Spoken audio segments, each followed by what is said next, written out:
నా పేరు శారద. నేను హైదరాబాద్ జీడిమెట్ల సూరారం కాలనీలో ఉంటాము. ముందుగా ఇంత చక్కటి ధ్యానాన్ని మాకు అందించిన పూజ్య గురువులు బ్రహ్మర్షి సుభాష్ పత్రిజీ గారికి మనస్ఫూర్తిగా ధన్యవాదాలు తెలుపుకుంటూ, ఈనాటి నా ధ్యాన ప్రయాణం గురించి కొన్ని మాటలు మీతో పంచుకోవాలనుకుంటున్నాను. ముందుగా నాకు ధ్యానం అంటే అస్సలు ఇష్టం లేకుండే. ఫస్ట్ మా వారు ధ్యానంలోకి రావడం జరిగింది. ఆయన వచ్చిన తర్వాత కూడా ఒక సంవత్సరంన్నర వరకు నేను నాన్ వెజ్ తినడం జరిగింది. ధ్యానానికి ముందు వారంలో ఒక శనివారము, సోమవారం తప్ప మిగిలిన రోజుల్లో మొత్తం నాన్ వెజ్ తినేదాన్ని. పిల్లలకి కూడా అదే అలవాటు చేశాను. ఒకసారి ఈయన రాఘవరాజు గారి క్లాసెస్ జరిగేటప్పుడు ఒకసారి నన్ను రమ్మని చాలా ఫోర్స్ చేశారు. ధ్యానంలోకి రాకముందు నాకు చాలా బ్యాక్ పెయిన్ ఉండేది. 2 సిజరీన్స్ అవ్వడం వల్ల అసలు ఒక్క పని చేస్తే 2-3 గంటలు బెడ్ రెస్ట్ తీసుకోవాల్సిన స్టేజ్లో ఉన్నాను. కానీ ఒకరోజు ఈయన వచ్చిన తర్వాత ఒకరోజు నన్ను బలవంతంగా రాఘవరాజు గారి 3 డేస్ వర్క్షాప్కి తీసుకెళ్ళడం జరిగింది. ఫస్ట్ రోజు దాదాపు నన్ను కొట్టినంత పని చేశారు తీసుకెళ్ళడానికి. బలవంతంగా వెళ్ళాను. ఏదో వెళ్దాము, విందాము, వచ్చేద్దాం అనేసి వెళ్ళాను. కానీ రెండో రోజు మాత్రం ఆయన క్లాస్ విన్న తర్వాత ఈయన కంటే ముందర నేనే బయలుదేరడం జరిగింది. అలాగా నేను కొంచెం ధ్యానంలోకి రావడం జరిగింది. అయినా కూడా నేను నాన్ వెజ్ మాత్రం మానలేదు. ఆయన క్లాసెస్ విన్నా కూడా దాదాపు ఒక సంవత్సరంన్నర వరకు నేను తినడం జరిగింది. అయితే మాస్టర్స్ మరి నాతో ఏం చేయించుకోవాలనుకున్నారో తెలియదు కానీ ఒకరోజు నాకు ఒక పాఠం అనేది జరిగింది. ప్రకృతి కల్పించింది మాకు నన్ను ధ్యానంలోకి దింపడానికి.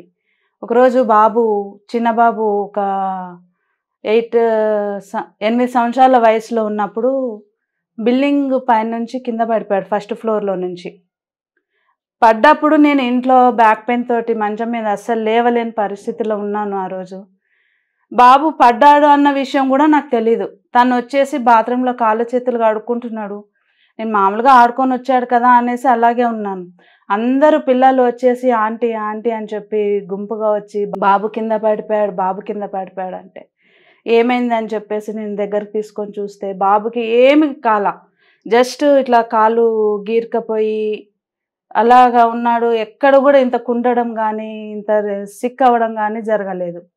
మా పక్కింట్లో ఉన్న డాక్టర్ గారు కూడా వచ్చి ఎంబడే తలని చూడడము, వెన్నెముకని టచ్ చేసి ఏమన్నా ప్రాబ్లం అయిందా అని చెప్పేసి నాకంటే తను ఎక్కువ టెన్షన్ పడ్డారు యాజ్ ఏ డాక్టర్గా.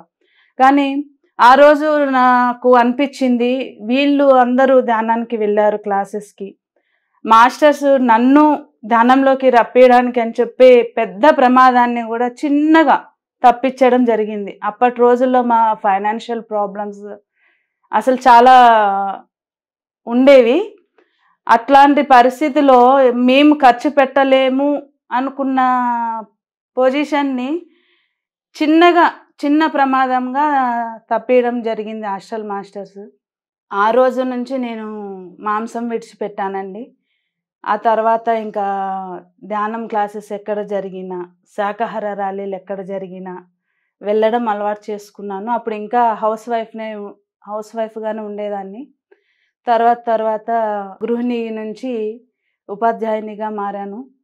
ఎంతోమందికి క్లాసెస్ చెప్పడం కూడా జరిగింది. పిల్లలకి కూడా మేము స్కూల్లో మెడిటేషన్ చేపియడము, శాకాహారం గురించి చెప్పడము అలా జరుగుతుంది.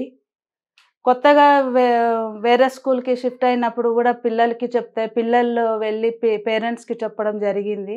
చెప్తే పేరెంట్స్ వచ్చి మమ్మల్ని క్వశ్చన్ చేశారు, మీరు ఎట్లా చెప్తారండి నాన్ వెజ్ తినొద్దని, పిల్లలకి అదే బలం కదా అది ఇది అని చెప్పేసి చాలా గొడవ పడడానికే వచ్చారు. కానీ తర్వాత మాతో మాట్లాడిన తర్వాత వాళ్ళు కామ్ డౌన్ అయ్యారు. కానీ మానేస్తామని చెప్పలేదు. మీరు చెప్పింది మంచి విషయమే, కానీ ఇప్పుడు పిల్లలు ఎదిగేటప్పుడు మీరు ఇలాంటి విషయాలు చెప్తే ఎలాగండి అని చెప్పి ఒక మాట అన్నారు. అంటే నేనన్నాను, అమ్మ ఇప్పుడు మనం చెప్పేదే వాళ్ళకి ఫ్యూచర్లో మంచిగా పనిచేస్తుంది. నాన్ వెజ్ అనేది మనం తినాల్సిన ఆహారం కాదు. ప్లస్ దాని నుంచి వేరే రోగాలు రావడము, ఇబ్బందులు పడడం అనేది జరుగుతుంది కాబట్టి నాన్ వెజ్ తినొద్దనే నేను ప్రతి ఒక్కరికి చెప్పడం జరుగుతుంది. శాకాహార ర్యాలీల్లో మేము పాల్గొనడానికి ముఖ్య కారణం కూడా కుక్కట్పల్లి లక్ష్మీ మేడం గారు, సురారం ఉమాదేవి గారు, గీతా పాటిల్ గారు, అలాగే ఎంఎస్ఎన్ రాజు గారు, వీళ్ళందరూ ప్రోత్సాహంతోటి చాలా ర్యాలీలు చేయడం జరిగింది. మంచి రెస్పాన్స్ వస్తుంది. ప్రతి సంవత్సరం మేము అన్నదానానికి డిసెంబర్‌లో జరిగే అన్నదానానికి వెళ్ళినప్పుడు షాప్‌లో వాళ్ళు గూడా, "అమ్మ మీరు ఈ మధ్య ర్యాలీలు చేయట్లేదా?